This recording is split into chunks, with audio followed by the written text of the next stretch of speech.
समझना, तुम राष्ट्रपति नहीं हो, तुम आज भी शूद्र हो, तुम आज भी आदिवासी हो, आज भी दलित हो, आज भी दबी कुचली जाति हो।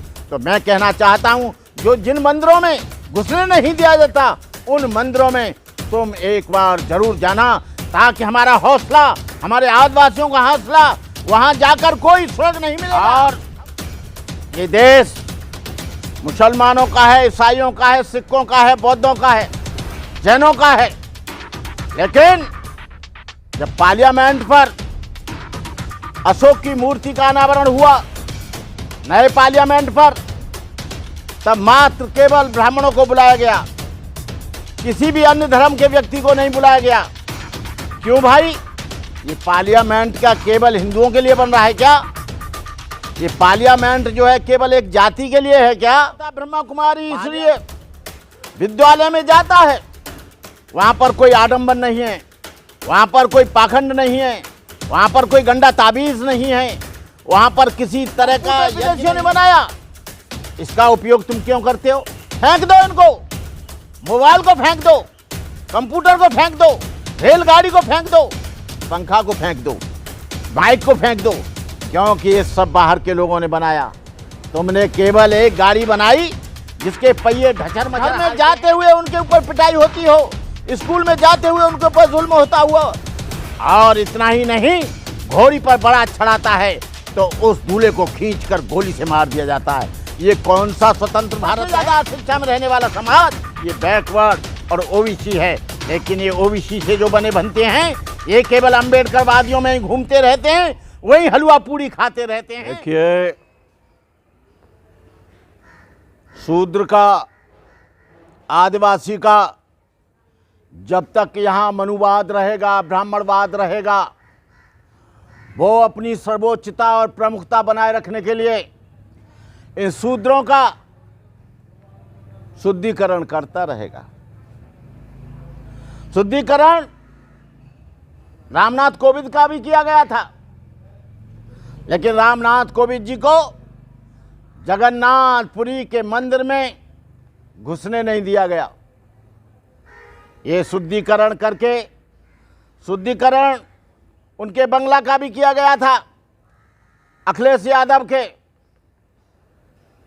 शुद्धिकरण ये सबका करते हैं। शुद्धिकरण हो गया तो अब तमाम जो मंदिर हैं, क्या द्रौपदी मुर्मू हमारी जो बहन है वो जा पाएंगी? ये शुद्धिकरण करके आडंबर करते हैं। और ये देश मुसलमानों का है, ईसाइयों का है, सिखों का है, बौद्धों का है, जैनों का है, लेकिन जब पार्लियामेंट पर अशोक की मूर्ति का अनावरण हुआ नए पार्लियामेंट पर, तब मात्र केवल ब्राह्मणों को बुलाया गया, किसी भी अन्य धर्म के व्यक्ति को नहीं बुलाया गया। क्यों भाई? ये पार्लियामेंट क्या केवल हिंदुओं के लिए बन रहा है क्या? ये पार्लियामेंट जो है केवल एक जाति के लिए है क्या? पार्लियामेंट जो उच्च सदन है, देश का सबसे बड़ी पंचायत है, वो केवल एक विशेष जाति के लोग ही करेंगे क्या? नहीं। इस तरह से लोगों को, जो 85% जनता है, उसको डिमोरलाइज करने का और उसे धोखा देने का काम किया जा रहा है। ये मुर्मू बहन जो है, द्रौपदी मुर्मू बहन, बहुत लंबे समय से उन्होंने कहा यदि मेरे दुखों का निवारण हुआ है तो प्रजापिता ब्रह्मा कुमारी ईश्वरीय विश्वविद्यालय के द्वारा मेरा कल्याण हुआ है और वहीं से मुझे सुख शांति और संतोष मिला है। और मेरा अपना पूरा विश्वास है, जो प्रजापिता ब्रह्मा कुमारी ईश्वरीय विद्यालय में जाता है वहाँ पर कोई आडंबर नहीं है, वहाँ पर कोई पाखंड नहीं है, वहाँ पर कोई गंदा ताबीज़ नहीं है, वहाँ पर किसी तरह का यज्ञ नहीं है, वहाँ पर किसी तरह का लोगों को गुमराह करने का तरीका नहीं है। मैं कई बार जाकर माउंट आबू में जाकर प्रवचन देकर मैं देख कर आया हूँ। जब वो वहाँ पर चली गई तो उससे ज़्यादा पवित्र और कौन करेगा? वहाँ पर सील का पालन किया जाता है और पवित्र तो उनको किया जाता है, शुद्ध उसका शुद्धिकरण उसका किया जा रहा है जो शराब पीता है, चोरी करता है, व्यभिचार करता है, झूठ बोलता है, लोगों को ठगता है। बहन जी, मुर्मू में तो ऐसी कोई बात ही नहीं है। शुद्धिकरण किस बात का करते हो, हम पूछना चाहते हैं। लेकिन यहाँ पर शुद्धिकरण इस बात का बना दिया है, यहाँ पर चाटो वर्ण व्यवस्था के आधार पर शूद्र जो है उसका शुद्धिकरण करेंगे। लेकिन अब्दुल कलाम जी ने यहाँ के लिए बहुत बड़ा बम बनाया, बहुत बड़ा यहाँ पर काम किया उन्होंने, उसका शुद्धिकरण नहीं किया तुमने। यहाँ ताजमहल बनाया, उसका शुद्धिकरण नहीं किया। ये पंखा जो बिजली चलती है, जो रेल चलती है, जेम्स वाट ने बनाई और वो अंग्रेज था, क्यों बैठकर चलते हो? 70 साल से ये अंग्रेजों ने बनाया। हावड़ा का पुल अंग्रेजों ने बनाया। या तुम इतने शुद्ध हो तो हावड़ा के पुल पर क्यों चलते हो? इस देश में बड़े बड़े आविष्कार और बड़ा बड़ा विकास मुसलमान और ईसाइयों ने किया, तुम उसका उपयोग क्यों करते हो? ये कंप्यूटर विदेशियों ने बनाया, इसका उपयोग तुम क्यों करते हो? फेंक दो इनको, मोबाइल को फेंक दो, कंप्यूटर को फेंक दो, रेलगाड़ी को फेंक दो, पंखा को फेंक दो, बाइक को फेंक दो, क्योंकि ये सब बाहर के लोगों ने बनाया। तुमने केवल एक गाड़ी बनाई जिसके पहिए ढचर मचर हालते हैं, जिसका कोई बैलेंस भी नहीं बन पाता है।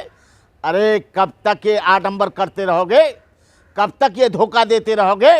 लेकिन ये जो दलित समाज और बहुजन समाज है, मैं इन लोगों से कहना चाहता हूँ, जागो, उठो और डॉक्टर अंबेडकर को पढ़ो, ज्योतिराव फुले को पढ़ो, रामास्वामी नायकर को पढ़ो, कबीर को पढ़ो, बुद्ध को पढ़ो। जब तक तुम इन महापुरुषों को नहीं पढ़ोगे तब तक आप अंधविश्वास पाखंड से दूर नहीं हो सकते।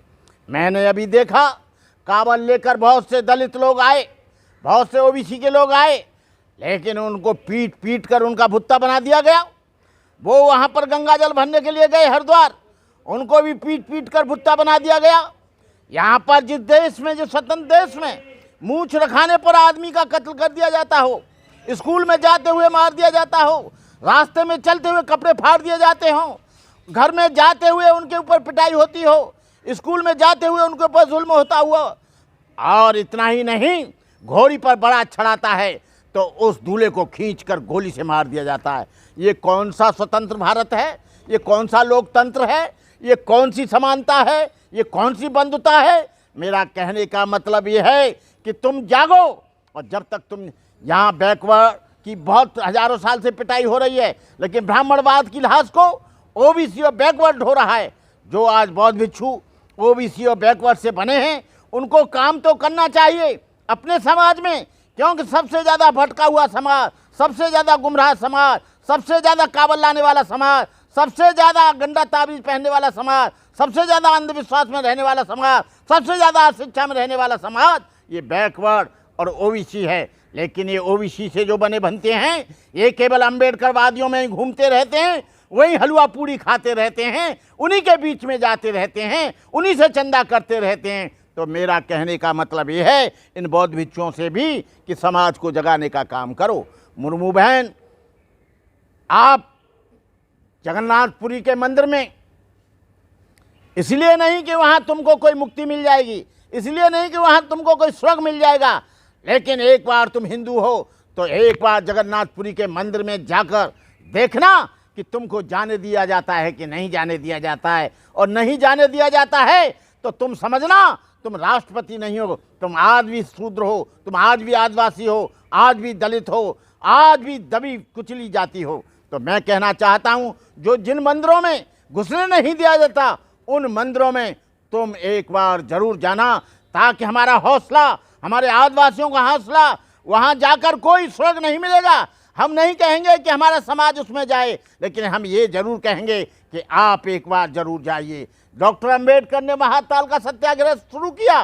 डॉक्टर अंबेडकर ने कहा जिसमें कुत्ते और बिल्ली पानी पी सकते हैं, लेकिन मेरा समाज नहीं जा सकता। बाबा साहब अंबेडकर ने कहा काला राम मंदिर में मैं इसलिए जाना चाहता हूँ, काला राम मंदिर में मुझे कोई आस्था नहीं है, कालाराम मंदिर में कोई ऐसा नहीं है कि मुझे स्वर्ग मिल जाएगा, कालाराम मंदिर में जाकर कोई मुक्ति नहीं मिल जाएगी, कालाराम मंदिर में जाकर मेरा भाग्य नहीं सुधर जाएगा।